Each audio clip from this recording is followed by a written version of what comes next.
So I've had a few questions since I put the website up regarding how much of this project is actually functional, how much am I blowing smoke, how much work remains to be done. And so I thought the best way to describe the status of the project right now would just be to kind of show it in action. So what we have in front of me right here is what I call the box, the Mr. Gibbs unit, and then one Pebble smartwatch. I have already paired this watch with Mr. Gibbs. That's one of the downsides to the quote 2015 version, is that you have to pair it using the desktop to make that work. The 2016 version, I've fixed that and it'll just pair by itself. But for this demonstration, I'm using the 2015 version because that's what I have working right now. So let me just open this up and show you what's inside. This is a cheap $5 Plano waterproof case. And inside we have a Raspberry Pi 2. I'm using that really just for developer convenience right now, just so that it's kind of got the most horsepower of all the Raspberry Pi models, so I can plug in an HDMI and a keyboard and do some debugging and stuff right on it. And it's a little snappier than some of the other models. But in terms of the Mr. Gibbs functionality, any of the Raspberry Pi should work just fine. In fact, I'm looking forward to getting my hands on a Raspberry Pi Zero because I think that'll be both cost-effective and it's plenty of horsepower for this application. Beneath it, I have a Amazon Basics. It's just a normal USB battery. It's meant to recharge cell phones, that sort of thing. Over on this side is kind of an extremely ugly, crude circuit board that I've put together just on a breadboard, and I've just ran the wires manually. And all it is we have a U-Blox Neo 6M GPS chip. We have an MPU 6050 6-axis accelerometer and gyro, and then we have an HMC 5883L, I think I'm saying that right, magnetometer / which is just a compass. And then I connected it with this big honkin' 40-pin cable, which honestly is kind of dumb because I'm really only using like 6 conductors. So the next iteration, probably not going to use that. And then the last bit over here is a Bluetooth USB adapter. I have a keyboard plugged in right now too, but obviously if you're going sailing, you're not taking a keyboard with you, so just ignore that. One of the things I like about this battery is that it's got a button on it, as well as a charge gauge. Next iteration, probably not going to use something like this to power it, but for now it's convenient. So let me just start it up.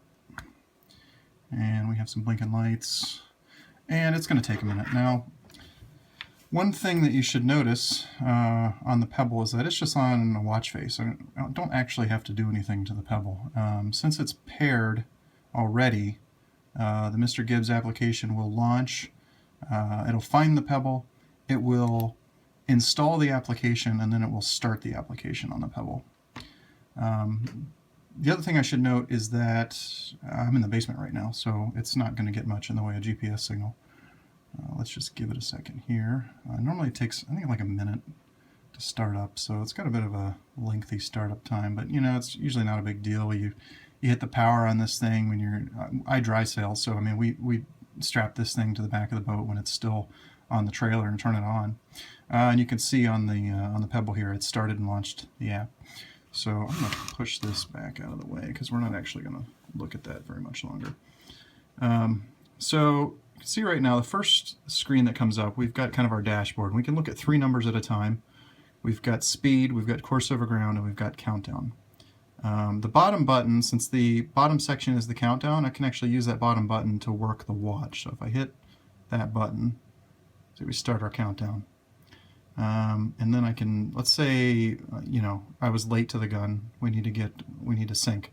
Hit that button again, and jump right down to 4 minutes of sync. If I hit the middle button, we get the menu. And the options here, we've got the dashboard, so I can change out which values are on the watch at any given time. And I've got a race function, which is where I can tell Mr. Gibbs various things about the race course, and then system. So I'll go through each one of these. So if we go back right now, we've got speed, course over ground, and countdown. Let's say I don't want speed. I want, I don't know. Let's put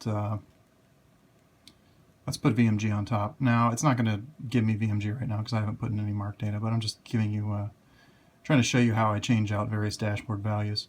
So we've got VMG, course over ground, and then let's say I want to change the middle value. We'll just go to middle, and let's make that, oh, I don't know, heel. Not that you would ever care about what the Mr. Gibbs is telling you about heel, but you can do it. And so you can just swap out any of the dashboard values just by picking which position and then telling it what you want to put there. So let's do top speed. So you can kind of see how the dashboard works there, how you pick which values you want.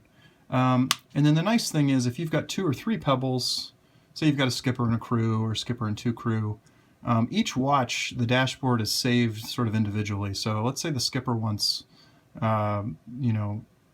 speed and heading, but they want the tactician managing VMC or VMG.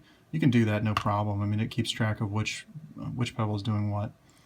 The race section, if we go in here, basically we can tell it we're starting a new race. If we go down to new, we can tell it where the marks are. So let's say I want to tell it where the windward mark is.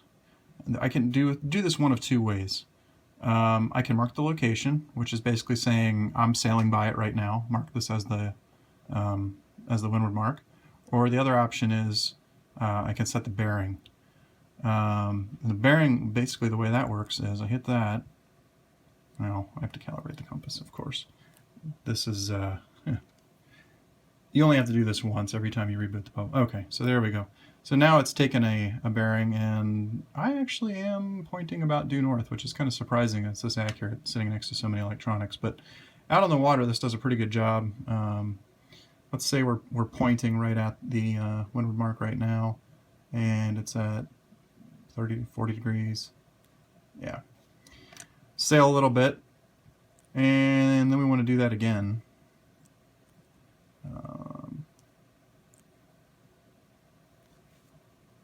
And we would do that again like that. Let's say now we sailed a couple hundred yards, doing that again. Mr. Gibbs could actually make an estimate at where the mark is, basically based on the great circle intersection of where that is. I'm still working on that method. That's not super useful because it's not super accurate yet. Actually, the best thing that we found was setting the course like this and basically giving it the sailing through the starting line and pointing it at the windward mark and saying, okay, the course is at 22 degrees, roughly. Now, with that in mind, Mr. Gibbs can't give us VMC because he doesn't know exactly where the mark is, but he can give us VMG, which is still better than speed. Let's see, that's about it in the race menu. I don't know why this button is sticking today. And the system menu is just kind of some system values. Can give a status of various components. Is the GPS working? Is the accelerometer working?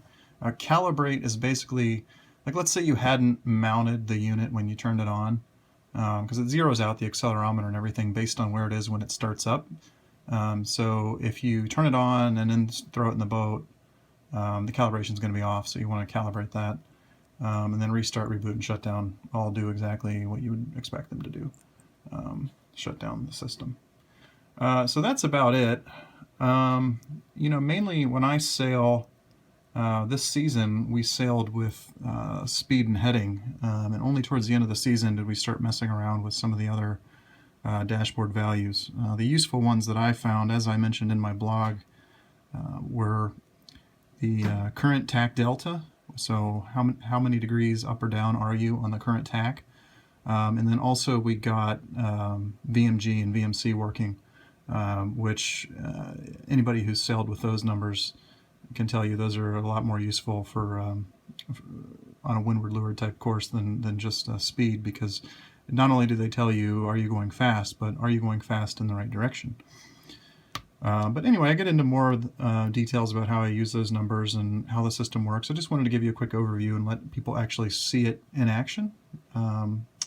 If you're interested in the project or would like to build one or have any questions, feel free to hit me up in the comments of the video on my blog or on Twitter.